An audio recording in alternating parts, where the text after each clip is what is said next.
Hey everybody, welcome back to my YouTube channel. This is your news report, second stimulus check update, and second stimulus package update.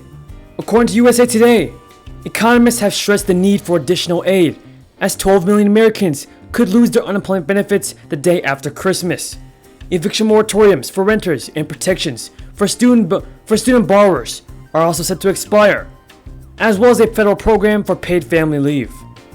Now the current stimulus package is split into two bills. The larger $748 billion bill, called the Bipartisan Emergency Relief Act of 2020, includes enhanced unemployment benefits, and it would also extend an eviction moratorium and federal student loan forbearance. USA Today reports that negotiations were stalled for months, but on December 1st, a group of bipartisan lawmakers thankfully introduced a roughly $908 billion stimulus proposal. And according to the Washington Post, congressional leaders meet and cite progress in spending and stimulus talks. After leaving the meeting, McConnell told reporters, "We're still talking to each other, and I think there's an agreement that we're not going to leave here without the spending bill and the stimulus package. We'll get an agreement as soon as we can agree." Folks, tell me in the comments down below, do you think that Mitch MCConnell and Speaker Pelosi will join forces and pass more stimulus relief? Leave a comment down below saying yes or no. Before we get into the video, subscribe to my channel and click the notifications bell to never miss all of the newest and most up-to-date, reliable stimulus check information. And let's get this video to 5,000 likes if you think that Congress should pass more stimulus relief by the end of the year. Congress will present their $908 billion relief bill later today. And joining me right now to talk more about that and a lot more is the House Minority Leader, House Republican Leader, Kevin McCarthy. Congressman, it's always a pleasure to see you. Happy Monday, and thanks for being here. Thank you, Maria. And today is a much better day than yesterday. The vaccines are moving. The world is going to be better, and definitely America is going to be better, because this will not be the only vaccine. There's more coming, and I think this first quarter, at the end of this first quarter, America is going to look so much stronger and better, and a lot of that credit goes to President Trump for Operation Warp Speed. Yeah, I love that we're talking about this right now. The president told us we would have a vaccine by the end of the year. People mocked him, and yet here we are. Tell me about your reaction to some of these lockdowns. We were just talking about New York City, for example. Indoor dining, done. Not going to happen, according to Governor Cuomo, because we are seeing spikes in coronavirus cases, even as we do talk about this positive news with the vaccine being delivered. You know, it's very sad because we see more than hundreds of thousands of small businesses closed. I opened my first small business when I was 20. I know. The Washington Post, congressional leaders meet and cite progress in spending and stimulus talks. By the way, folks, who is to blame for holding back our second stimulus bill? Is it the Republicans, like Senate Majority Leader Mitch MCConnell, or the Democrats, like Speaker Pelosi? According to the Washington Post, congressional negotiations on spending and economic relief legislation picked up speed on Tuesday, as top lawmakers met for 1 hour in the afternoon and then planned to reconvene in the evening. Now this is a great sign, everybody, because this is a great sign that stimulus talks are reaching a critical stage. House Speaker Pelosi hosted the three other most senior congressional leaders, like McConnell, Schumer, and McCarthy. After leaving the meeting, McConnell told reporters, "We'll get an agreement as soon as we can agree." Schumer said, "No comment, we'll keep trying, I'll just say it was a good meeting, that's all." The first meeting adjourned around 5 p.m. and the second meeting was set to begin at 7:30 p.m. Is what Nancy Pelosi has done. We were able to get that paycheck, the PPP money, out to the small businesses that helped them pay their employees, pay their rent, get them that bridge across while we battle COVID.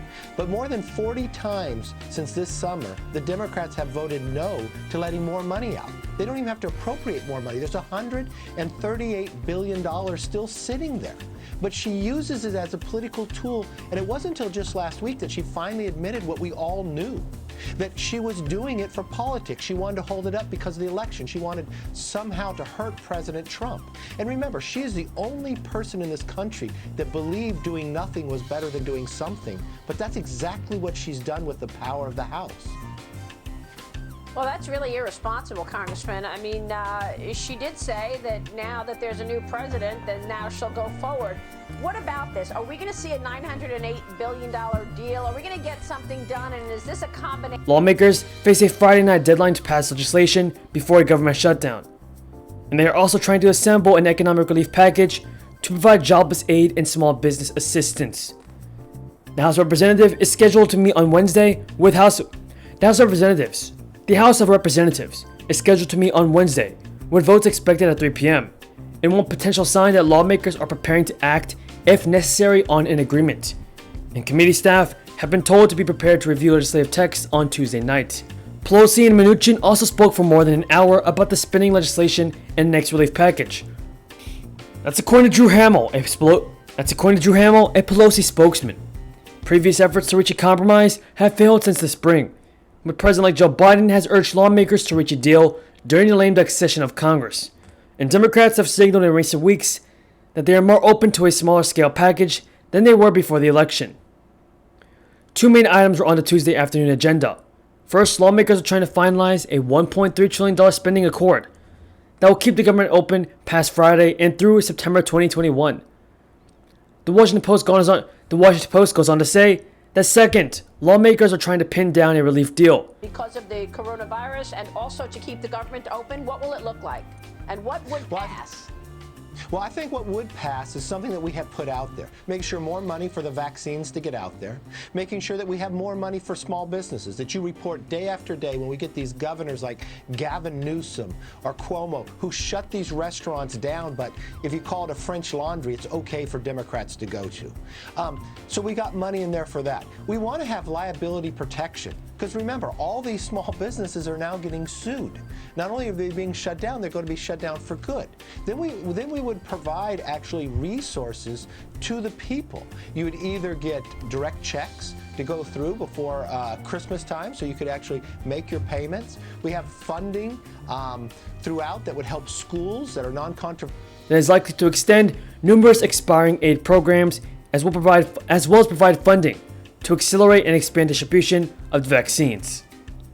The renewed momentum behind the deal comes as senior Democratic lawmakers indicated a greater willingness to compromise in a forceful push by a bipartisan group of lawmakers to pass a relief bill before the Christmas recess. But again, I thought we were in a very good place last week. There is one sticking point, and it's still the same person, Speaker Pelosi. Over the weekend, I talked to Leader McConnell, Mnuchin, and others. I think we've made real progress, and I'm hopeful this is the week that we get it done, along with government funding. It should no longer be delayed. People should not be held hostage, and Pelosi should... With that being said, everybody, that is all the news in regard to your second stimulus check and the unemployment benefits. If you found this video useful, be sure to subscribe to my channel and click the bell. Thank you for watching, everybody, and until next time, have a great day. My message to our politicians is to pass the stimulus relief. The good, hard-working American people need help now. If you agree with my message, then leave a comment down below saying, I agree.